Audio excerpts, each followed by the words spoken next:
বাংলাদেশের অধিকাংশ মানুষ মনে করছেন অন্তর্বর্তীকালীন সরকার দেশের ধর্মীয় এবং জাতিগত সংখ্যালঘু জনগোষ্ঠীকে বিগত আওয়ামী লীগ সরকারের চেয়ে বেশি নিরাপত্তা দিতে পারছে। সম্প্রতি ভয়েস অব আমেরিকা বাংলার দেশব্যাপী এক জরিপে এ তথ্য উঠে এসেছে। অক্টোবর মাসের শেষের দিকে জরিপটি চালানো হয়। বাংলাদেশের জনতত্ত্বের সঙ্গে সামঞ্জস্য রেখে জরিপের 1000 জন উত্তরদাতা বাছাই করা হয়, যেখানে সমান সংখ্যক নারী এবং পুরুষ ছিলেন, যাদের মধ্যে 92.7% ছিলেন মুসলিম।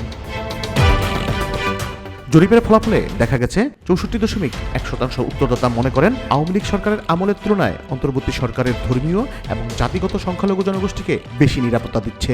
মাত্র 15.3% মনে করেন বর্তমান সরকার সংখ্যালঘুদের জন্য আগের চেয়ে খারাপ নিরাপত্তা দিচ্ছে এবং 17.9% মনে করেন পরিস্থিতি আগের মতোই আছে। তবে জরিপের ফলাফলে নিরাপত্তা নিয়ে ধারণায় মুসলিম এবং অমুসলিমদের কিছুটা পার্থক্য লক্ষ্য করা গেছে।